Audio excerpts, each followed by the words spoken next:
اعوذ باللہ من الشیطان الرجیم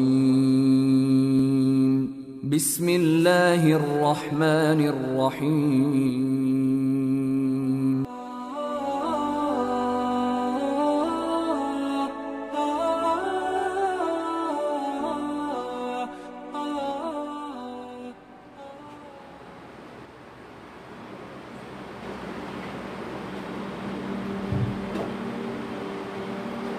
الحمد لله نحمده ونستعينه ونستغفره ونعوذ بالله من شرور أنفسنا ومن سيئات أعمالنا من يهده الله فلا مضل له ومن يضلل فلا هادي له وأشهد أن لا إله إلا الله وحده لا شريك له وأشهد أن محمدا عبده ورسوله أيها الذين آمنوا اتقوا الله حق تقاته ولا تموتن إلا وأنتم مسلمون أيها الناس اتقوا ربكم الذي خلقكم من نفس واحدة وخلق منها زوجها وبث منهما رجالا كثيرا ونساء فاتقوا الله الذي تساءلون به والأرحام إن الله كان عليكم رقيبا أيها الذين آمنوا اتقوا الله وقولوا قولا سديدا يصلح لكم أعمالكم ويغفر لكم ذنوبكم ومن يطع الله ورسوله فقد فاز فوزا عظيما أما بعد فإن خير الحديث كتاب الله وخير الهدي هدي محمد صلى الله عليه وسلم وشر الأمور محدثاتها وكل محدثة بدعة وكل بدعة ضلالة وكل ضلالة في النار.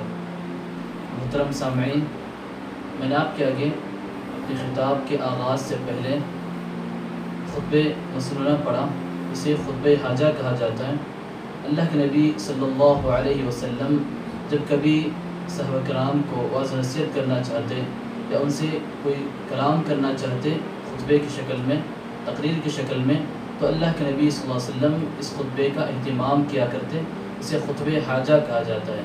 ضرورت کے وقت جب اللہ صلی اللہ علیہ وسلم کو صحابہ کرام سے خطاب کرنا ہوتا تو نبی کریم صلی اللہ علیہ وسلم اس خطبے کو پڑھا کرتے. اس خطبے کی بڑی اہمیت ہے. آپ دیکھتے ہیں نکاح سے پہلے خطبہ پڑھا جاتا ہے، جمعہ کے خطبے میں یہ خطبہ پڑھا جاتا ہے. اسے خطبہ حاجہ کہا جاتا ہے. اور لیکن آج کل ہم سے یہ سنت آہستہ آہستہ چھوٹتی جا رہی ہے. ہم خطاب کرتے ہیں لیکن یہ خطاب سے پہلے یہ خطبہ حاجہ ہم سے چھوٹتا جا رہا ہے. اس کا اہتمام ہونا چاہیے، پر کم از کم اس بات کا علم ہونا چاہیے کہ خطبہ حاجہ سنت ہے. نبی کریم صلی اللہ علیہ وسلم خطاب کرنے سے پہلے اس خطبے کا، خطبہ حاجہ کا ہمیشہ اہتمام کیا کرتے تھے. محترم سامعین، آج آپ کے آگے انشاءاللہ منہج سلف سے متعلق چند باتیں پیش کروں گا انشاءاللہ. بس آپ لوگ غور سے سماعت فرمائیں، اور جو بھی صحیح بات وہ اللہ کی طرف سے اور جو بھی غلط ہو وہ شیطان کی طرف سے. محترم سامعین، میں آج کے جو خطاب ہے اس کا کوئی عنوان میں آپ کو نہیں بتاؤں گا، بس آپ غور سے سماعت فرمائیں. پھر جب خطاب ختم ہوگا تو آپ میں سے کوئی انشاءاللہ اس کا عنوان طے کریں گے. انشاءاللہ طے کریں گے نا انشاءاللہ. آپ میں سے کوئی 3-4 لوگ جو بھی عنوان دے سکتے اس کا عنوان دے دیں. تو انشاءاللہ میں اب خطاب شروع کروں گا، آپ غور سے سنیں. اس کے بعد جو مناسب عنوان دے گا اسے انشاءاللہ سیف اللہ بھائی کی طرف سے انعام ملے گا انشاءاللہ. محترم سامعین، منہج سلف یہ کلمہ آپ نے بارہا سنا ہے. منہج سلف یہ بڑا عظیم اور قویم منہج ہے. یہ اللہ تعالیٰ کی طرف سے اللہ صلی اللہ علیہ وسلم نے جو منہج سکھایا، صحابہ کرام نے جس منہج پر عمل کیا، وہ منہج سلف ہے. منہج سلف کسے کہتے ہیں؟ سلف سب سے پہلے کسے کہتے ہیں وہ جان لیں. سلف کہتے ہیں کہ صحابہ کرام، تابعین، تبع تابعین، جو قرون مفضلہ جسے کہا جاتا ہے، صحابہ کرام کا زمانہ، تابعین کا زمانہ، تبع تابعین کا زمانہ، اور اس کے بعد جو کوئی آئے اور جنہوں نے صحابہ کرام، تابعین، تبع تابعین کی پیروی کی، ان کی اطاعت کی اور صحیح معنوں میں انہوں نے دین ان سے سیکھا، تو ان تمام کو سلف کہا جاتا ہے. حضرت قرآن کریم میں فرمایا والسابقون الاولون من المهاجرين والانصار والذين اتبعوهم باحسان رضی اللہ عنہم ورضوا عنہ. حضرت فرماتے ہیں کہ سابقون الاولون یعنی مہاجرین انصار میں سے جو لوگ سبقت لے جانے والے ہیں. پھر فرمایا والذین اتبعوہم باحسان، اور مہاجرین انصار کے بعد جو لوگ بھی آئے اور جنہوں نے مہاجرین و انصار کی صحیح معنوں میں پیروی کی، احسان کے ساتھ پیروی کی، علم کے ساتھ پیروی کی، ان کے منہج کو پوری طرح اپنایا، تو اللہ فرماتے ہیں رضی اللہ عنہم ورضوا عنہ، تو اللہ ان سے راضی ہوا اور وہ بھی اللہ سے راضی ہوئے. اللہ نے فرمایا وَأَعَدَّ لَهُمْ جَنَّاتٍ، اللہ تعالیٰ ایسے لوگوں کے لیے جنتیں تیار کیا ہے. جس میں سے جس کے نیچے سے نہریں بہتی ہیں، خالدین فیہا ابدا، یہ لوگ ہمیشہ ہمیشہ اس میں رہیں گے، ذالک الفوز العظیم، اور یہی بہت بڑی عظیم کامیابی ہے۔ تو پتہ چلا اس آیت کی روشنی میں سلف کسے کہا جاتا ہے؟ سلف صحابہ کرام کو، تابعین کو، تبع تابعین کو، اور جو ان کے بعد آئے اور انہوں نے صحابہ کرام کی، تابعین کی، تبع تابعین کی صحیح معنوں میں پیروی کی ہو، جن نے صحابہ کرام کے حقیقی طور پر پیروی کی ہو، تو انہیں سلف کہا جاتا ہے۔ تو محترم سامعین، تو سلف اور سلف کا زمانہ صحابہ کرام کا زمانہ، اس کے بعد تابعین کا زمانہ، تبع تابعین کا زمانہ، خاص کر ان تین زمانوں کو سلف کا زمانہ کہا جاتا ہے، ان تین زمانوں کو خصوصی سلف کہا جاتا ہے۔ اور اس کے بعد جو بھی ان کی صحیح معنوں میں علم کے ساتھ ان کے منہج کو پوری طرح اپناتے ہیں، انہیں بھی سلف کہا جاتا ہے۔ سلف کی عموماً تعریف بیان کی جاتی ہے، کل من تقدم، جو بھی گزر چکے ہیں، ہم سے پہلے جو بھی گزر چکے ہیں، انہیں سلف کہا جاتا ہے۔ اور سلف حقیقی طور پر وہ بنتا ہے جنہوں نے صحابہ کرام کی صحیح معنوں میں اطاعت و پیروی کی ہو، صحیح معنوں میں ان کے منہج کو اپنایا ہو۔ تو جو بھی گزر گیا ہو ہم سے پہلے اور انہوں نے صحابہ کرام کے منہج کو صحیح طور پر اپنایا، اسے سلف کہا جاتا ہے۔ تو دیکھیں اللہ رسول نے فرمایا خیر الناس قرنی، کہ سب سے بہترین لوگ میرے زمانے کے لوگ ہیں، جنہوں نے اللہ نبی کے زمانے کو پایا وہ سب سے بہترین لوگ ہیں۔ فرمایا ثم الذین یلونہم، ثم الذین یلونہم، پھر فرمایا اس کے بعد جو آنے والے ہیں وہ بہتر ہیں، اس کے بعد جو آنے والے ہیں وہ بہتر ہیں۔ تو پتہ چلا کہ عموماً خیر جسے کہا جاتا ہے قرون مفضلہ، بہترین زمانہ جسے کہا جاتا ہے وہ صحابہ کرام کا زمانہ، تابعین کا زمانہ، تبع تابعین کا زمانہ سب سے بہترین زمانہ شمار کیا جاتا ہے۔ اور جو لوگ ان کے بعد آئیں اور ان کی صحیح معنوں میں ان کے منہج کو اپنایا ہو، ان کے منہج کی پیروی کی ہو، تو انہیں بھی سلف کہا جاتا ہے۔ تو محترم سامعین، اس لیے کیونکہ اللہ کے رسول صلی اللہ علیہ وسلم کے زمانے میں صحابہ کرام نے نبی صلی اللہ علیہ وسلم کی صحبت حاصل کی، نبی صلی اللہ علیہ وسلم کے قریب رہے، انہوں نے قرآن کے نازل ہونے کے زمانے کو دیکھا، انہوں نے اللہ صلی اللہ علیہ وسلم سے قربت حاصل کی اور آپ سے قریبی طور پر علم حاصل کیا، جس کی وجہ سے صحابہ کرام کو بڑی فضیلت حاصل ہے۔ اور تابعین نے بھی صحابہ کرام کی بالکل پیروی کی، ان سے علم حاصل کیا، ان سے سیکھا اور اسے بہت ساری چیزیں معلوم کی۔ تبع تابعین نے تابعین سے علم حاصل کیا، ان سے سیکھا، ان سے اخلاق سیکھے، ان سے منہج سیکھا، ان سے عقیدہ سیکھا۔ تو یہ تین زمانے بڑے بہترین زمانے پائے جاتے ہیں۔ اور اس کے بعد بھی جو اگر ان کی صحیح معنوں میں اطاعت کرتا ہے، یعنی منہج میں ان کی بات لیتا ہے، ان کے منہج کو اپناتا ہے، ان کے اخلاق کو اپناتا ہے، جو بندہ سلفی کہا جاتا ہے، وہ بندہ سلف میں شمار ہوتا ہے۔ تو دیکھیے محترم سامعین، منہج سلف اور اپنے آپ کو سلفی کہنا صرف نسبت ہی کافی نہیں ہوتی۔ کوئی بندہ اپنے آپ کو سلفی کہے تو حقیقی طور پر بندہ سلفی نہیں بنتا۔ سلفی بندہ اس وقت بنتا ہے، سلف کی پیروی کرنے والا بندہ اس وقت ہوتا ہے جب وہ صحیح معنوں میں سلف کے عقیدے سے واقف ہو، سلف کے منہج سے واقف ہو، سلف کے اخلاق سے واقف ہو اور اس کے مطابق اپنی زندگی گزارنے والا ہو، تب جا کر بندہ حقیقی طور پر سلفی اور سلف کی اتباع کرنے والا شمار ہوتا ہے۔ اسے اپنے آپ کو نام رکھ لینا اس سے کوئی چیز فائدہ پہنچانے والی نہیں ہے، جب تک کہ بندہ ان کے مطابق ان کے منہج کو نہ اپنائے، ان کے اخلاق کو نہ اپنائے، ان کے عادات کو نہ اپنائے۔ دیکھیں اسلام بڑا کامل دین ہے، اسلام نے ہمیں ہر زندگی کے ہر پہلوؤں میں رہنمائی کی ہے۔ صحابہ کرام نے ان تمام چیزوں پر عمل کر کے ہمیں دکھایا۔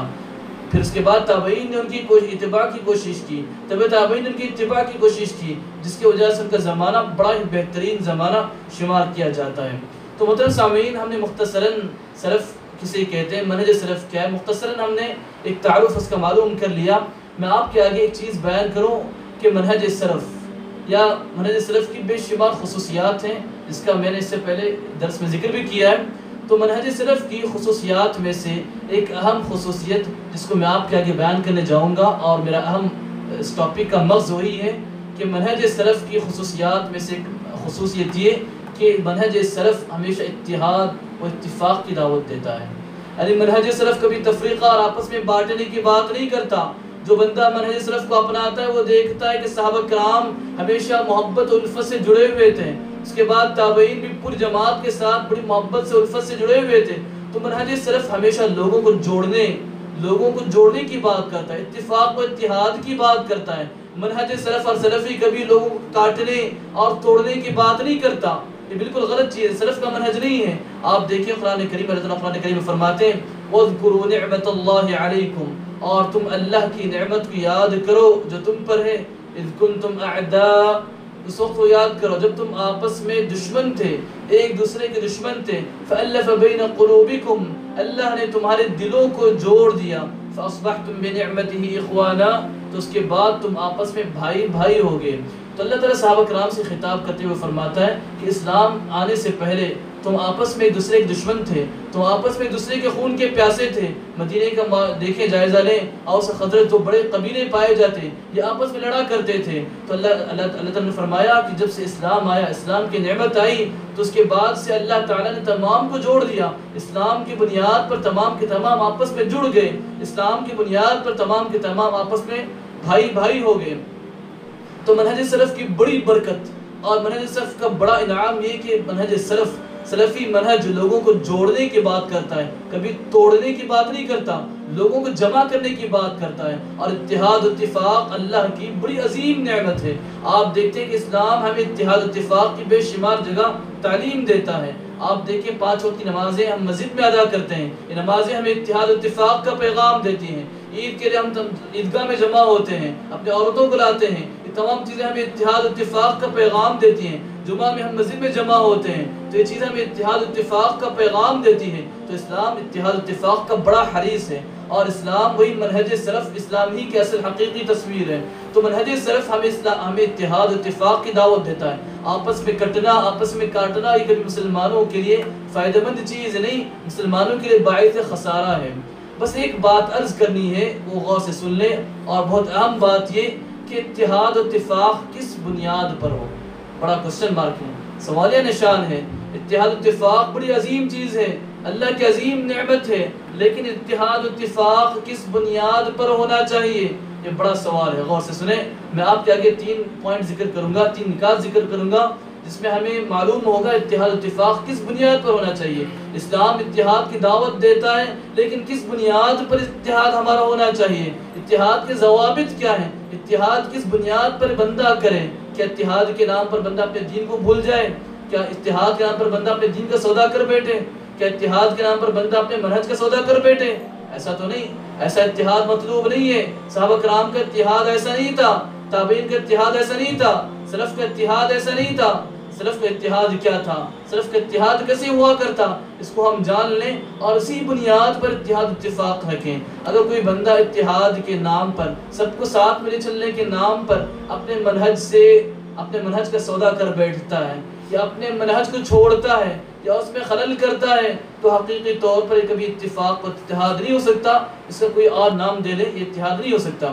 تو دیکھیے اتحاد اتفاق کے ضوابط میں سے سب سے پہلا ضابطہ، سب سے پہلا پوائنٹ یہ کہ ہمارے اتحاد اتفاق کتاب و سنت کی بنیاد پر ہونا چاہیے۔ کس بنیاد پر ہونا چاہیے؟ ہمارے اتحاد اتفاق کتاب و سنت کی بنیاد پر ہونا چاہیے۔ جب بندہ مسلمان ہے تو اسلام کا مطلب یہ کہ ہم اللہ تعالیٰ کے آگے پوری طرح اپنے آپ کو اللہ کے حوالے کر دیں، اور بندہ توحید کی بنیاد پر اپنے آپ کو اللہ کے حوالے کرتا ہے، توحید کو راضی برضا بندہ قبول کر لیتا ہے۔ اور یہی اتحاد کی بنیاد، اسی اسلام کی توحید کی بنیاد پر، کتاب و سنت کی بنیاد پر صحابہ کرام اوس و خزرج انصار جمع ہوئے تھے، اور یہی اتحاد کی اسی کتاب و سنت کی بنیاد ہی پر دنیا بھر کے مسلمان آپس میں جمع ہو سکتے ہیں۔ کتاب و سنت کے علاوہ کوئی اور چیز مسلمانوں کو جمع نہیں کر سکتی۔ کبھی مسلمان کتاب و سنت کو چھوڑ کر آپس میں متحد نہیں ہو سکتے۔ تو اتحاد اتفاق کی بنیادی شرط، سب سے پہلا ضابطہ، سب سے اصل چیز، بنیاد، فاؤنڈیشن جو کہہ لیں وہ کتاب و سنت ہے۔ تو بندہ جو بھی اتحاد اتفاق کرے اس میں سب سے پہلے کتاب و سنت مقدم ہوگا، کتاب و سنت سب سے آگے ہوگا۔ کتاب و سنت کے کسی چیز کو چھوڑ کر، کسی سنت کو چھوڑ کر ہم اتفاق نہیں کر سکتے، کسی سنت پہ ہم سودا بازی نہیں کر سکتے، بلکہ اتحاد اتفاق کے لیے بنیادی چیز ہم کتاب و سنت کو مضبوطی سے تھامیں، پھر اس کے بعد ہمارا اتفاق ہوگا۔ قرآن کریم میں فرماتے ہیں وَاعْتَصِمُوا بِحَبْلِ اللَّهِ جَمِيعًا وَلَا تَفَرَّقُوا، اللہ نے کیا فرمایا؟ وَاعْتَصِمُوا بِحَبْلِ اللَّهِ، تم تمام کے تمام اللہ کی رسی کو مضبوطی سے تھامو، وَلَا تَفَرَّقُوا، اور آپس میں تفریقہ نہ کرنا، آپس میں نہ بٹ جانا۔ تو اللہ تعالیٰ نے ہم سے جو خطاب کیا، اللہ نے کہا وَاعْتَصِمُوا، مطلب جڑ جاؤ، مضبوطی سے تھام لو، آپس میں متحد ہو جاؤ، اتحاد پیدا کرو۔ کس بنیاد پر؟ اللہ نے فرمایا بحبل اللہ، اللہ کی رسی کو مضبوطی سے تھام لو۔ اللہ کی رسی کو مضبوطی سے تھامنے سے ہمارے اندر اتحاد و اتفاق پیدا ہو سکتا ہے۔ اللہ نے فرمایا وَلَا تَفَرَّقُوا، اور آپس میں نہ بٹ جانا۔ تو حبل اللہ کی رسی کیا چیز ہے؟ تو اس کی تفسیر مفسرین نے فرمایا یہ کتاب و سنت ہے۔ تو اللہ کی رسی سے مراد کتاب و سنت ہے۔ بندہ جب تک کتاب و سنت کو مضبوطی سے تھامے گا تب تک ان کے درمیان اتحاد و اتفاق قائم رہے گا۔ اگر جب بندوں سے اتحاد و اتفاق کے نام پر اللہ کی کتاب یا سنت میں سے کسی چھوٹی سی سنت کو چھوڑ کر بندہ اتفاق کرنے جائے تو یاد رکھیے خسارے کا باعث ہے۔ ایسا اتحاد کبھی فائدہ نہیں پہنچائے گا، ایسا اتحاد کبھی بندے کو زندگی میں برکت نہیں لائے گا، ایسے اتحاد سے کبھی برکت حاصل نہیں ہوگی۔ برکت اور اتحاد کی عظیم نعمت اس وقت حاصل ہوگی جب بندہ اپنا اتحاد اتفاق کتاب و سنت کی بنیاد پر کرے۔ اللہ تعالیٰ قرآن کریم میں اللہ کے رسول نے حدیث میں فرمایا، طویل حدیث مشہور حدیث ہے، آپ تمام کے تمام جانتے ہیں۔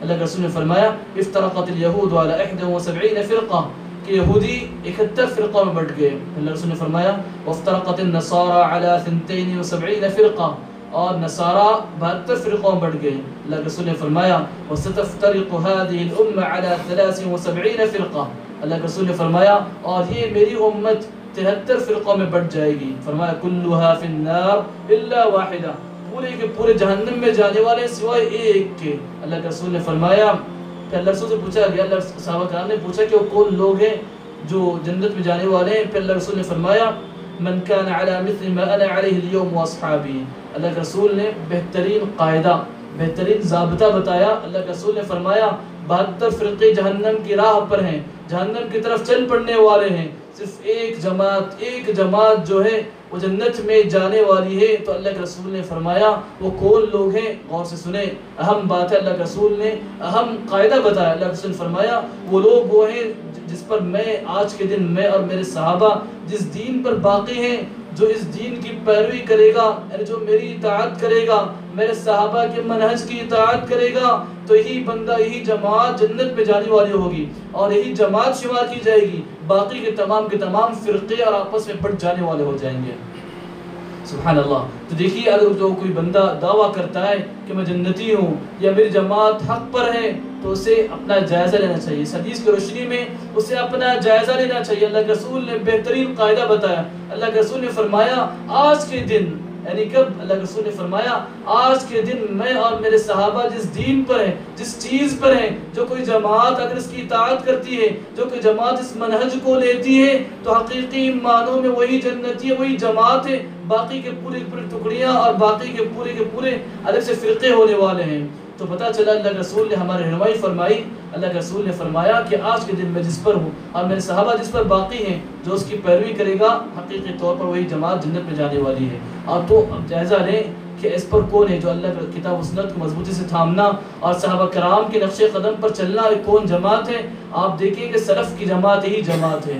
سلف نے صحابہ کرام، اللہ کے رسول کے بعد صحابہ کرام اللہ رسول کے نقش قدم پر چلتے رہے، اس کے بعد تابعین اللہ صحابہ کرام سے دین سیکھا اور ان کے منہج پر قائم رہے، تبع تابعین کے منہج پر قائم رہے اور سلسلہ چلتا رہا۔ جو کوئی بندہ ان سے جڑ جائے گا تو وہ بندہ حقیقی طور پر جماعت میں شامل ہو جائے گا، جس کے اللہ رسول نے نشاندہی کی اور فرمایا کہ وہی جنت میں جانے والی جماعت ہے۔ اس کے علاوہ باقی کے 72 فرقے آپس میں بٹنے والے ہیں۔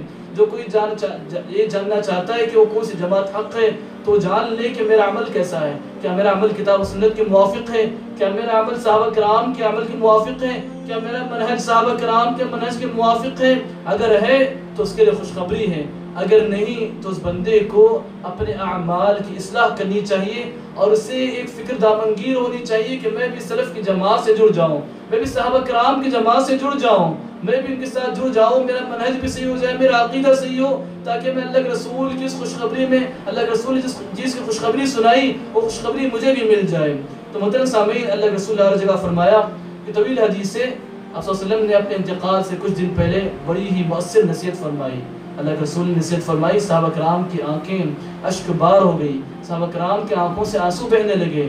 تو اللہ کے رسول نے فرمایا تو اس وقت اوصیکم بتقوی اللہ والسمع والطاعہ، میں تمہیں اللہ کے تقوی کی وصیت کرتا ہوں اور سمع و طاعت کی وصیت کرتا ہوں. جو مسلمانوں کے ذمہ دار ہوتے ہیں، جو مسلمانوں کے خلیفہ ہوتے ہیں، جو مسلمانوں کے حکمران ہوتے ہیں، تو اللہ کے رسول نے فرمایا ان کی اطاعت و فرما برداری کرنا. طویل حدیث کا حصہ آپ کے آگے پڑھتا ہوں. اللہ کے رسول نے فرمایا فَإِنَّهُ مَن يَعِشْ مِنْكُمْ فَسَيَرَى اخْتِلَافًا كَثِيرًا. اللہ کے رسول نے فرمایا تم میں سے جو کوئی اب آگے زندگی گزارنے والا ہوگا، تم میں سے جو کوئی میرے بعد زندہ رہے گا، فَسَيَرَى اخْتِلَافًا كَثِيرًا، تو بہت سارے اختلافات دیکھے گا. اللہ کے رسول نے اس کو پیشن گوئی کی. اللہ کے رسول نے فرمایا کہ میرے بعد تم میں سے جو کوئی زندگی پائے گا تو اس دنیا میں بے شمار اختلافات دیکھے گا. اللہ کے رسول نے فرمایا فَعَلَيْكُمْ بِسُنَّتِي. اللہ کے رسول نے فرمایا تم میری سنت کو مضبوطی سے تھامنا، وسنت الخلفاء الراشدین المہدیین، اور اس کے بعد خلفاء راشدین کی سنت کو مضبوطی سے تھامنا. خلفاء راشدین کون یاد ہے نا؟ خلفاء راشدین کون؟ ابو بکر رضی اللہ عنہ، عمر رضی اللہ عنہ، عثمان رضی اللہ عنہ، علی رضی اللہ عنہ، انہیں خلفاء راشدین کہا جاتا ہے. اور اس کے بعد جو بھی انہیں عموماً خلفاء راشدین کہا جاتا ہے. تو اللہ کے رسول نے فرمایا میری سنت کو مضبوطی سے تھامنا اور خلفاء راشدین کی سنت کو مضبوطی سے تھامنا. فرمایا تمسکوا بها وعضوا علیها بالنواجذ. ان کی سنت، میری سنت اور خلفاء راشدین کی سنت کو مضبوطی سے تھامے رہنا اور انہیں چھوڑنا نہیں.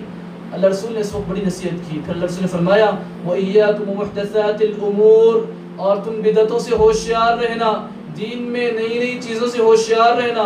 فرمایا فَإِنَّ كُلَّ مُحْدَثَةٍ بِدْعَةٍ، دین میں ہر نیا کام بدعت ہے. پھر فرمایا وَكُلَّ بِدْعَةٍ ضَلَالَةٍ، اور ہر بدعت گمراہی ہے. تو پتہ چلا محترم سامعین، اللہ کے رسول صلی اللہ علیہ وسلم نے اپنے انتقال سے کچھ دن پہلے ایک بڑی پیاری نصیحت فرمائی تھی. تو بندہ جب انتقال سے پہلے جس چیز کی وصیت کرتا ہے تو اس کی بڑی اہمیت ہوتی ہے. تو اللہ کے رسول نے جو وصیت فرمائی تو اس وصیت میں سے سب سے اہم چیز یہ کہ اللہ کے رسول نے فرمایا کہ میرے بعد جو لوگ زندہ رہیں گے، جو لوگ طویل عمر پائیں گے، وہ بڑے اختلافات دیکھیں گے اس دنیا میں. تو اختلافات سے بچنے کا ذریعہ کیا ہے؟ اختلافات سے بندہ اپنے آپ کو کیسے بچائے؟ بچنے کا واحد ذریعہ ہے، اللہ کے رسول نے فرمایا فَعَلَيْكُمْ بِسُنَّتِي، تم میری سنت کو مضبوطی سے تھامنا، وسنت الخلفاء الراشدین المہدیین من بعدی، اور میرے بعد خلفاء راشدین کی سنت کو مضبوطی سے تھامنا. تو پتہ چلا صحابہ کرام کے طریقے پر چلنا، اللہ کے رسول کے طریقے پر چلنا، یہ اختلافات سے نکلنے کا ذریعہ ہے. اختلافات سے نکلنے کا ذریعہ اللہ کے رسول کا طریقہ، صحابہ کرام کا طریقہ، یہی واحد طریقہ ہے جس پر بندہ متحد ہو سکتا ہے. اتحاد کے لیے بنیادی چیز یہی پائی جاتی ہے. ان چیزوں کے علاوہ بندہ کسی اور چیز کی طرف اتحاد کی دعوت دے تو اتحاد نہیں ہو سکتا. کوئی بندہ اپنے جماعت کے اصولوں کے مطابق اتحاد کی دعوت دے تو اتحاد ہو نہیں سکتا. آپ کے قوانین جماعت کے اپنی جگہ رہے، اللہ کی کتاب، اللہ کے رسول کا فرمان اور صحابہ کرام کا طریقہ، یہی اصل، یہی بنیاد ہے جس کی بنیاد پر دنیا بھر کے مسلمان متحد ہو سکتے ہیں. ان چیزوں کو چھوڑ کر دنیا بھر کے مسلمان کبھی ایک چیز پر اتحاد نہیں ہو سکتے، کبھی ایک چیز پر متحد نہیں ہو سکتے. کیوں متحد ہوں؟ آپ کی جماعت کا الگ طریقہ، مجھے کوئی الگ طریقہ اچھا دکھتا ہے، فلاں کو اور طریقہ اچھا دکھتا ہے، فلاں کو الگ قوانین اچھے دکھتے ہیں، فلاں کو کوئی اور چیز اچھی دکھتی ہے. تو ان کو جمع کرنے والی چیز صرف اللہ کی کتاب ہے، اللہ کے رسول کی سنت ہے اور صحابہ کرام کا منہج ہے، اور یہی کامیابی کا ذریعہ ہے. اسی طرح محترم سامعین، اتحاد و اتفاق کے ضوابط میں سے دوسرا ضابطہ یہ کہ اتحاد و اتفاق ہمارا کسی بنیاد پر ہو تو ہمارے اتحاد و اتفاق سے ہماری منہج کو کوئی نقصان نہ پہنچے، ہمارے اصول کو، ہمارے عقیدے کو کوئی نقصان نہ پہنچے. بندہ اتحاد کرتا ہے، اتحاد کا نتیجہ یہ ہو رہا ہے کہ ہمارے عقیدے میں خلل ہو رہا ہے، ہمارے منہج میں خلل پیدا ہو رہا ہے، ہمارے خلل ہم سے منہج کی بہت ساری چیزیں چھوٹتی جا رہی ہیں. تو ایسی بنیاد پر اتحاد نہیں ہو سکتا، ایسی بنیاد پر بندہ متحد نہیں ہو سکتا. اس کی بنیاد پر اگر بندہ اپنی چیزوں کو چھوڑتا جائے اور ان سے اتحاد، کسی اور سے اتحاد کرے، عام مصالح کے لیے اگر منہج کی چیزوں کو خلل پہنچائے اور متحد ہونے کی کوشش کرے تو ایسی چیز فائدہ مند ہو نہیں ہو سکتی. کیوں؟ کیونکہ آپ کا جو منہج ہے، کتاب و سنت، صحابہ کرام کا جو منہج آپ اپنائے ہوئے ہیں، اگر آپ اس سے آپ اگر اس کا سودا کرتے ہوئے یا پھر اس کی کسی چیز کو چھوڑتے ہوئے سامنے والے سے ملنے کی کوشش کرتے ہیں تو پھر آہستہ آہستہ آپ کو بہت ساری چیزیں چھوڑنی پڑے گی. آج آپ نے چند چیزیں چھوڑ دی کسی مصلحت کے نام پر، حقیقت مصلحت نہیں ہو سکتی، پھر کل کے دن آپ کو اور 4 چیزیں چھوڑنی پڑے گی. اس طرح ایسا ہوگا کہ آپ پورے اپنے منہج سے نکل جائیں گے اور دین کی شکل بدل جائے گی. یاد رکھیں اتحاد و اتفاق ہمارا کتاب و سنت کی بنیاد پر ہوتا ہے۔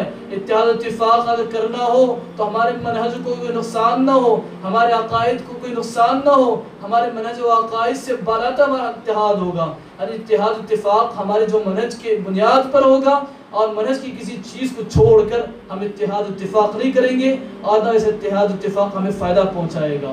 تو دیکھیے محترم سامعین، اللہ تعالیٰ قرآن کریم میں فرمایا وَأَنَّ هَذَا صِرَاطِي مُسْتَقِيمًا فَاتَّبِعُوهُ، اللہ نے فرمایا یہ میرا سیدھا راستہ ہے، فَاتَّبِعُوهُ، تم اس کی پیروی کرو، وَلَا تَتَّبِعُوا السُّبُلَ فَتَفَرَّقَ بِكُمْ عَنْ سَبِيلِهِ، اللہ نے فرمایا اور تم دوسرے راستوں کی پیروی نہ کرنا جس سے تم آپس میں بٹ جاؤ گے، راستہ تمہیں یہ چیزیں تمہیں سیدھے راستے سے ہٹا دیں گی۔ تو پتہ چلا کہ اللہ کے رسول صلی اللہ علیہ وسلم جب دین کی دعوت دی، دین کی دعوت دینی شروع کی، تو پہلے تو کفار مکہ نے بہت تکلیفیں دی، پھر دیکھا کہ نبی صلی اللہ علیہ وسلم اپنی دعوت سے باز نہیں آ رہے، تو ان کے پاس آئے اور ان سے کہا کہ آپ اپنے دین پر عمل کرو، ہم اپنے دین پر عمل کریں گے، خواہ آپ ہمارے معبودوں کو برا بلا مت کہو، ایسا کرو کہ ایک دن آپ کا دین چلے، ایک دن ہمارا دین چلے۔ ایسے آفر بھی اللہ نبی کو دیے گئے تھے، لیکن اللہ کے صلی اللہ علیہ وسلم نے ایسے آفرز کو بالکل یہ ٹھکرا دیا۔ اللہ نے قرآن کریم میں فرمایا قل یا ایھا الکافرون، کہو اے کافروں، لا اعبد ما تعبدون، میں عبادت نہیں کرتا جس کی تم عبادت کرتے ہو۔ تو آپ کافرون کی تفسیر پڑھ لیں، آپ کو اندازہ ہوگا کہ ہمارا جو منہج ہے، ہمارا جو عقیدہ ہے، جو ہم نے کتاب و سنت سے حاصل کیا ہے، جو ہم نے صحابہ کرام سے سیکھا ہے، جو ہم نے تابعین سلف سے جو عقیدہ سیکھا ہے، جو منہج ہم نے سلف سے لیا ہے، اس کی بنیاد پر ہمارا اتفاق و اتحاد ہوگا۔ اس کو چھوڑ کر سب کو لے کر چلنا ایسا نہیں ہو سکتا۔ سب کو لے کر چلنا ہو تو اس کے ساتھ ہی لے کر چلنا ہوگا۔ اس کو چھوڑ کر یا اس تعلق سے کوئی مداہنت کرنی ہو، یا پھر چند چیزوں کو چھوڑنا ہو، یا پھر اس کی بنیاد پر سودا کرنا ہو، تو ایسا کبھی نہیں ہو سکتا۔ ایسا اگر ہوگا تو آپ آہستہ آہستہ سے اپنے منہج سے الگ ہوتے جائیں گے، اپنے عقیدے سے نکلنا پڑے گا، کیونکہ جب بندہ سامنے والا آپ سے جب ایک چیز کا مطالبہ کرتا ہے تو کل کے دن دوسری چیز کا مطالبہ کرے گا، اور ایسا اتحاد کبھی فائدہ نہیں پہنچائے گا، ایسا اتحاد نقصان کا باعث ہوگا۔ اس کے بعد دیکھیں، آپ یاد رکھیں، ہمارے اتحاد اتفاق جو بھی ہو، اتحاد اتفاق سے ہمارے منہج اور عقیدے کو کوئی نقصان نہیں ہونا چاہیے۔ اس کی مثال آپ کو یہ دوں کہ نبی صلی اللہ علیہ وسلم جیسے مدینہ آئے، اور نبی صلی اللہ علیہ وسلم نے مدینہ آنے کے بعد یہود سے صلی اللہ علیہ وسلم نے کچھ معاہدہ کیا تھا۔ آپ جانتے ہیں، سیرت کو مطالعہ کر لیں، اس بات کا علم ہونا چاہیے، سیرت کو ہم بار بار پڑھیں، سیرت کو پڑھنے سے ہمیں بڑی تقویت ملتی ہے، دعوت میں تقویت ملتی ہے، اور بہت ساری چیزوں میں ہمیں رہنمائی ملتی ہے۔ تو دیکھیں جیسے مدینہ آئے، مدینہ میں آنے کے بعد سب سے پہلے کیا کیا تھا؟ معاہدہ کیا تھا۔ جو یہود تھے مدینہ کے، ان سے معاہدہ کیا تھا۔ تو کیا معاہدہ دین کی کسی چیز کو چھوڑ کر کیا تھا؟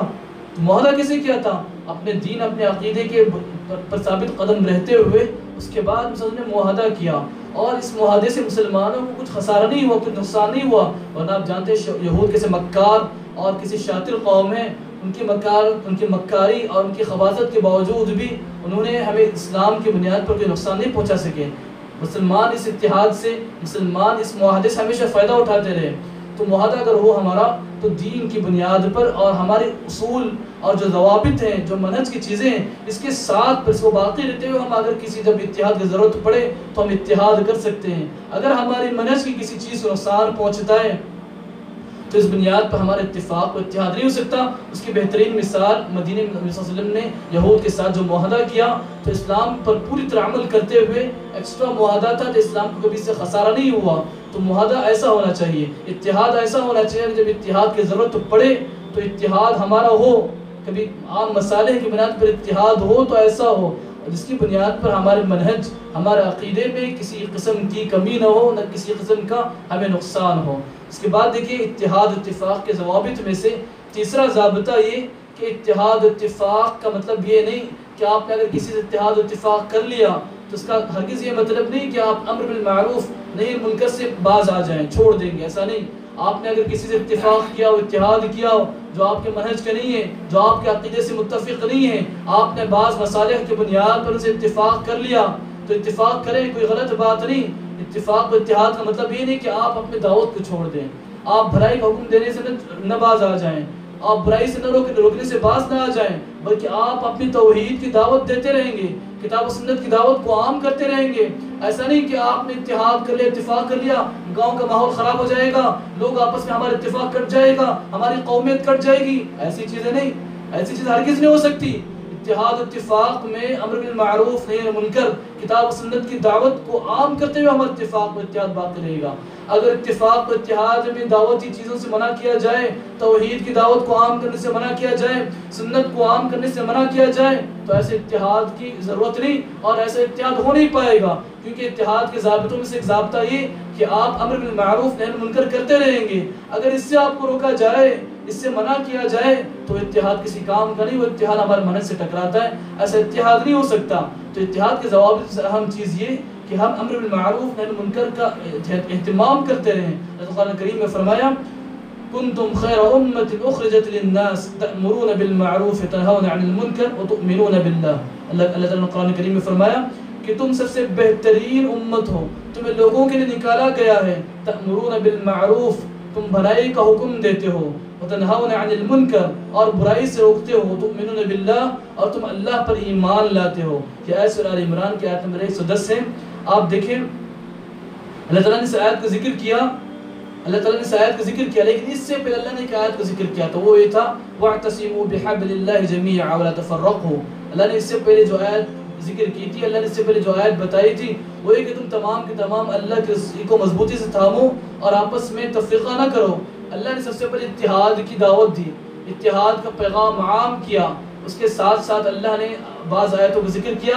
اس کے نیچے یہ آیت بھی ہے، اللہ نے فرمایا کہ بھلائی کا حکم دیتے رہنا اور برائی سے روکنا. تو پتہ چلا اتحاد اتفاق کا مطلب یہ نہیں کہ بندہ کتاب و سنت کی دعوت دینا چھوڑ دے اور یہ کہے کہ ہماری کمیونٹی میں پرابلم ہو جائے گا، گاؤں میں فتنہ پیدا ہو جائے گا. یاد رکھیں فتنہ کتاب و سنت کی دعوت سے کبھی پیدا نہیں ہوتا.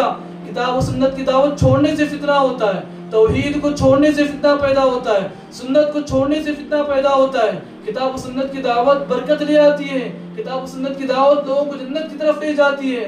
اس کے علاوہ بندہ بدعتوں کو دیکھے، اپنی آنکھ بند کر لے اور کہے کہ قومیت آ جائے گی، ہماری کمیونٹی کٹ جائے گی، معاشرے میں ہم نے اتحاد کیا ہے، ہم نے فلاں فلاں چیز پر فلاں اتفاق کیا ہے، اس سے خسارہ ہوگا، سامنے والے ہمیں نقصان پہنچائیں گے. نہیں، ایسا اتحاد اتفاق اسلام میں مطلوب نہیں. اسلام میں اتحاد اتفاق ہو تو ساتھ میں برائیوں سے روکا جائے گا، اور سب سے بڑی برائی شرک ہے، اس کے بعد بدعت ہے، اور بھلائی کا حکم دیا جائے گا. سب سے عظیم بھلائی توحید ہے. اگر اس بھلائی اور برائی سے بندہ نہ روکے، بھلائی کا حکم نہ دے، برائی سے نہ روکے، تو ایسا اتحاد کسی کام کا نہیں. ایسے اتحاد کی ہمیں ضرورت بھی نہیں اور ایسا اتحاد ہو بھی نہیں سکتا. ایسا اتحاد منہج کے خلاف ہے، ایسا اتحاد صحابہ کرام کے عمل کے خلاف ہے، ایسا اتحاد سلف صالحین کے زمانے کے خلاف ہے. انہوں نے کبھی ایسے اتحاد اتفاق نہیں کیا. انہوں نے جو بھی اتحاد اتفاق کیا کتاب و سنت کی بنیاد پر کیا. اتحاد اتفاق سے کبھی اسلام کو نقصان نہیں پہنچا، اور اتحاد اتفاق کبھی برائی اور برائی سے حکم دینا اور برائی سے روکنے میں کبھی آڑ نہیں آتا. اسی طرح محترم سامعین، میں اپنے بات کو مختصر کرتا ہوں اور آپ کے آگے بس ایک پیغام دینا چاہتا ہوں. جو بندہ حقیقت میں نجات پانا چاہتا ہے، جو بندہ جنت میں داخل ہونا چاہتا ہے، جو بندہ اللہ سے قریب ہونا چاہتا ہے، جو بندہ اللہ سے قریب ہونا چاہتا ہے، جو بندہ سنت کے مطابق زندگی گزارنا چاہتا ہے، جو بندہ یہ چاہتا ہے اس کی زندگی میں اللہ کی رحمتیں آئیں، جو بندہ یہ چاہتا ہے اس کی زندگی میں اللہ کی طرف سے برکتیں نازل ہو، تو اس کے لیے واحد ذریعہ ہے، واحد راستہ ہے کہ بندہ منہج سلف کو اپنا لے. پوری طرح منہج سلف کو اپنا لے. بندہ منہج سلف کو ایسا نہ اپنائے کہ بس اپنے منہج کے مطلب کی چیزیں ملی تو منہج سلف سے جڑا رہا. جب کوئی مسئلہ آیا کمیونٹی کا، قومیت کا کوئی مسئلہ آیا، معاشرے کا کوئی مسئلہ آیا، تو اب اس بنیاد پر منہج سلف کو چھوڑ کر دوسروں سے مل جانا، ان سے اتحاد کرنا، یہ حقیقی طور پر منہج سلف کی اتباع و پیروی کرنا نہیں ہے. بندہ منہج سلف کو پوری طرح اپنا لے، تب جا کر حقیقی طور پر بندہ سلفی کہلاتا ہے. حقیقی طور پر بندہ صحابہ کرام کی پیروی کرنے والا ہوتا ہے. محترم سامعین، ہم نماز پڑھتے ہیں، 5 وقت نماز میں اللہ سے دعا کرتے ہیں اهدنا الصراط المستقیم صراط الذین انعمت علیہم. تو محترم سامعین، بڑی عظیم دعا ہے. کبھی سورہ فاتحہ پڑھتے وقت اس کا شعور کر لیں. اللہ سے دعا کرتے ہیں اهدنا الصراط المستقیم، اے اللہ تو ہمیں سیدھے راستے کی رہنمائی فرمانا، اس راستے کی رہنمائی فرمانا جس پر تو نے انعام کیا، ان لوگوں کے راستے کی رہنمائی فرمانا جس پر تو نے انعام کیا. تو محترم سامعین، جو بندہ نجات پانا چاہتا ہے وہ منہج سلف کو پوری طرح اپنا لے. منہج سلف ان فطروں کے زمانے میں کشتی نوح کی طرح ہے. جب نوح علیہ السلام کی کشتی میں جو لوگ سوار ہوئے وہ کامیاب ہو گئے. جو اس فطروں کے زمانے میں، آج کے دور میں، جب کسی دور میں بھی بندہ منہج سلف کو اپناتا ہے وہ بندہ کامیاب ہو جاتا ہے. اور جو بندہ منہج سلف کو پس پشت ڈال دیتا ہے، منہج سلف کو اہمیت نہیں دیتا تو ایسا بندہ ہلاکت کے قریب ہو جاتا ہے۔ جو بندہ منہج سلف کو اپنا لے، منہج سلف کا علم حاصل کرے، منہج سلف کو جان لے، منہج سلف کیا چیز ہے اس کو معلوم کر لے، ساتھ ساتھ میں اللہ سے ہمیشہ دعا کرتے رہے کہ اللہ تو مجھے منہج سلف پر قائم رکھ، سیدھے راستے پر قائم رکھ، مجھے ہدایت دے، مجھے ہدایت پر ثابت رکھ، اور مجھے توحید پر سنت پر ہمیشہ ثابت قدم رکھ۔ جب بندہ اللہ سے دعا کرتا ہے تو بندہ حقیقی معنوں میں اللہ سے قریب ہوتا ہے، اس کی زندگی میں برکتیں آتی ہیں، اس کی زندگی بڑے آرام سے گزرتی ہے، اور بندہ جنت کے راستے کی طرف گامزن ہوتا ہے۔ تو اللہ تعالیٰ سے دعا ہے کہ اللہ تعالیٰ ہمیں منہج سلف کو سمجھنے والا بنائے، منہج سلف کو جاننے والا بنائے، منہج سلف کا علم حاصل کرنے والا بنائے، حقیقی معنوں میں سلف کی پیروی کرنے والا بنائے، منہج سلف کی بنیاد پر ہمیں اتحاد اتفاق کرنے والا بنائے، منہج سلف کو بازو میں رکھ کر یا اسے پسے پشت ڈال کر اتحاد اتفاق کی طرف پیش قدمی کرنے سے ہمیں بچائے۔ اللہ تعالیٰ ہمیں امن و امان عطا کرے، اللہ تعالیٰ ہمیں منہج سلف کا داعی بنائے، اللہ تعالیٰ ہمیں سنت پر قائم رکھے، اللہ تعالیٰ ہمیں توحید پر قائم رکھے، اللہ تعالیٰ اسی پر ہمارا خاتمہ فرمائے، آمین۔ اقول قولی هذا استغفر الله لي ولكم ولسائر المسلمين من كل ذنب واستغفروه انه الغفور الرحيم۔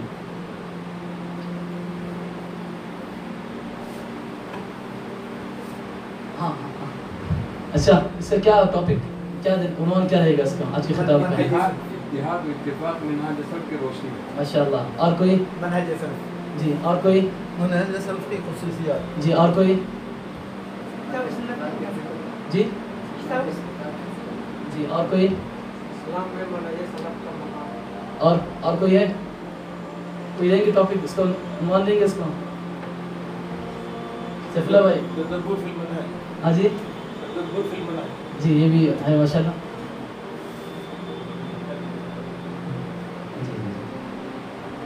ماشاءاللہ سب لوگوں نے اپنے اپنی طرف سے عنوان دیا ہے اس کا، لیکن ماشاءاللہ آپ کی محنت رہی، اس کا انکار نہیں، آپ کا عنوان خراب نہیں ہے، نہیں بولا آپ کا عنوان خراب ہے، لیکن مجھے جس کا عنوان سے زیادہ پسند آیا اس کو انشاءاللہ مرکز سنت کی طرف سے انعام ملے گا، اور وہ عنوان ہے ماشاءاللہ بھائی نے سب سے پہلے جواب دیا، یہ مجھے بہترین آیا، اس کا عنوان یہ میں دینا پسند کروں گا۔ اب جی بتائیں کیا آپ نے کہا؟ اتحاد و اتفاق منہج سلف کی روشنی میں، انشاءاللہ سب سے بہترین عنوان رہا اس کا، اور میرے دل میں یہ عنوان تھا، ماشاءاللہ انہوں نے میرے دل کی بات لے لی ہے، تو انہیں انشاءاللہ مرکز سنت کی طرف سے انعام دیا جا رہا ہے۔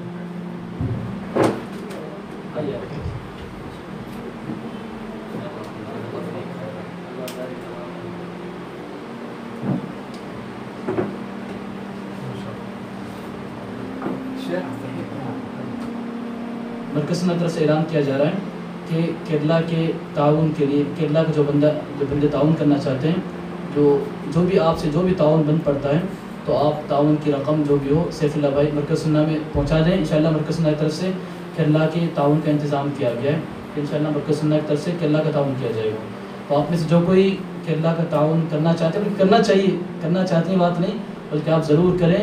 آپ مسلمان جو کوئی بھی ہو، مسلمان کافر ایسی بات نہیں، ایسے حادثات کے وقت بندہ اپنے ہاتھ پھوٹ کے خرچ کرے، اور جو بندہ جو بھی صدقہ کرتا ہے، چاہے مسلمان کو پہنچے کافر کو پہنچے، اللہ تعالیٰ سے ضرور اجر عطا کرتا ہے۔ تو بندہ ایسے حالات میں ہمیں تعاون کرنا چاہیے، اللہ نہ کرے کبھی ہمارے ساتھ ایسے حالات آئیں تو لوگ اللہ تعالیٰ ہمارے لیے بھی راہیں کھول دیتا ہے، تو ایسے مواقع پر ہمیں دل کھول کر تعاون کرنا چاہیے، اور انشاءاللہ مرکز سنت کی طرف سے ان کے تعاون کا اہتمام کیا گیا، انتظام ہے ان کی طرف سے، تو انشاءاللہ آپ کا جو بھی تعاون ہوگا مرکز سنت تک پہنچا دیں، اور سیف اللہ بھائی انشاءاللہ ان تک پہنچانے کا انتظام کر دیں گے۔